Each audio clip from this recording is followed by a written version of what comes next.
Fear has gripped travelers plying the Lagos-Ibadan Expressway following rising cases of kidnapping in the strategic highway linking the southwest to the rest of the country. The Lagos-Ibadan Expressway is becoming notorious for kidnappings between January and October this year. Several abductions have been taking place on the express. On Tuesday, suspected kidnappers dressed in military uniform attacked passengers while traveling on the expressway. Babajide, this is very embarrassing.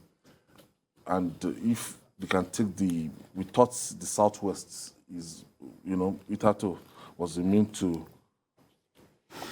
the reign of banditry and abnormality across the country.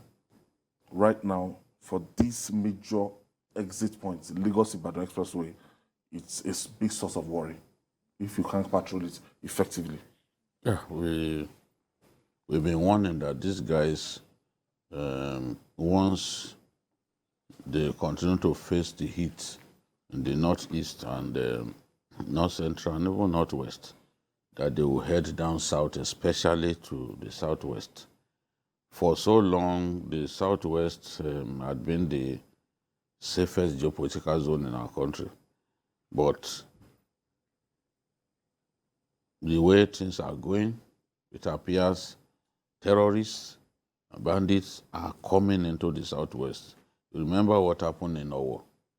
They've been discovered to be ISWAP men, and arrests have been made. Hardcore ISWAP guys. Yes, arrests have been made. Just ordinary bandits. These are people who go into a church just to kill. They didn't go to steal anything, just to take people's lives. So the governors of the southwest, led ably by Aketi, the governor of Arakune, Akredolu, who has shown tremendous interest in this Amotekun project. They have to come together. This is not the time to be dilly-dallying over a serious matter like this.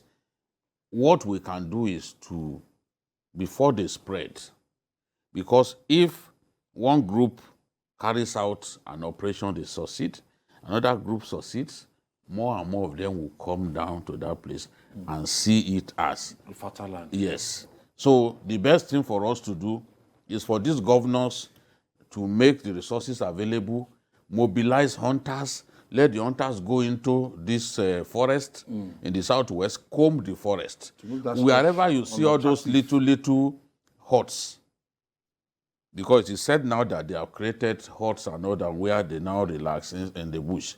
Wherever you see those huts, set them ablaze.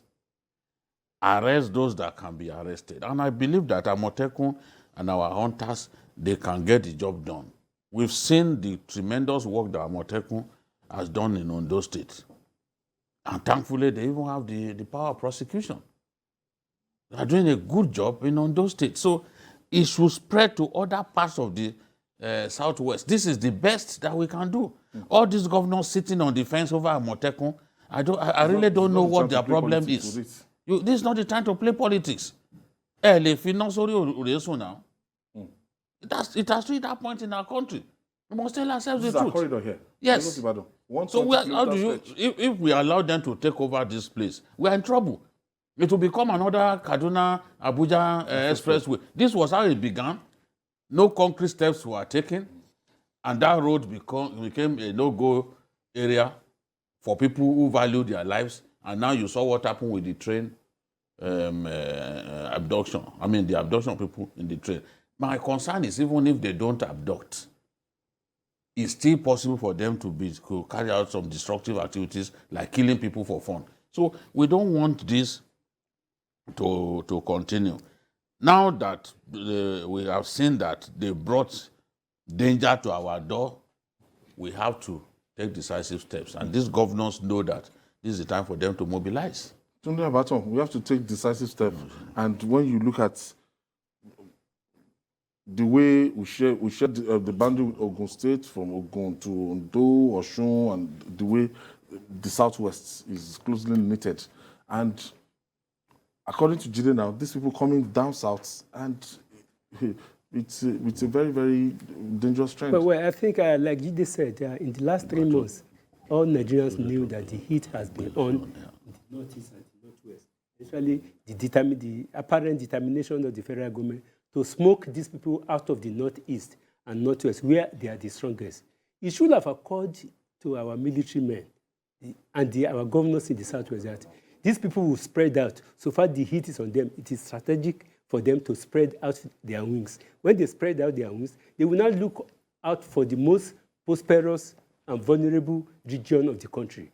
And you know that Lagos-Ibadan Expressway is about the most vulnerable, the most prosperous in terms of the volume of passengers traveling along that road. When they struck on Tuesday, they struck before the intersection to Shaganu-Benin Expressway, which means they were sure that the passengers are either going up north through Just Ibadan, before Giri, yes, or they are going towards Lagos-Benin Expressway. So the time now is for our, especially governors of Ogun and Oyo State, that have been playing lip service to. They were busy. The Ogun State Amotekun were busy fighting smugglers along Idiroko Road. This is not the time for them, and it's also the time for the governors to give enough capacity. Because it's another thing to have a Amotekun. It is another thing to equip them. Let them give capacity. Nobody bothers about you take any law here. We are in a state of emergency, whether you like it or not. And if the Southwest, if what is happening in Kaduna and Northeast should happen in the Southwest, it will be a serious threat to Nigeria as a country, because this is the economic belt of Nigeria. There's practically no Nigerian businessman or business initiative that can do without the Southwest, especially that strong. So the governors should up their game. They should give enough capacity to the Amotekun so that we can stem this particular thing. If we make life uncomfortable for them, they will relocate. The politics of carrying firearms or not being able to carry firearms, and this has been quite controversial. But you will agree with me that the level of the sophisticated ammunition that these terrorists they move about with, it's going to be foolhardy when you just carry a ding gun, or what do you call the other one that is approved, that it will be very difficult to confront these terrorists. Yes, but it's not all of these bandits that are so sufficiently armed. Some of them use just pump action and even ding guns. And that's why Amotekun in Ondo State do not carry AK-47, but they are able to make arrests. All the time they are making arrests. And they don't carry AK-47. So I still think that a pump action rifle can still get the job done.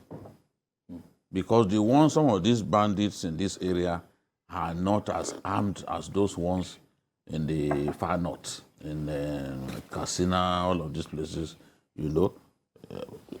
As you can see, they have their own weapons. They have their own dogs. So they can still do something. And those hunters, they understand the forest very well. Engage them. Let them go into those forests. Let's identify where they are. When they struck the other day, it was around the boundary between Ogun and Oyo State, that university, Dominion University area. That was where they struck. You know, we need to identify even where they are. And if traditional rulers need to be engaged, they have to be part of this, so that they will monitor their own communities and tell us about movement of strange individuals who just got into the area and all that. So we just don't have to fold our arms and allow these people to come down here and turn us to another Northwest. And these governors, as I'm saying, these governors have to realize that this is a job for them.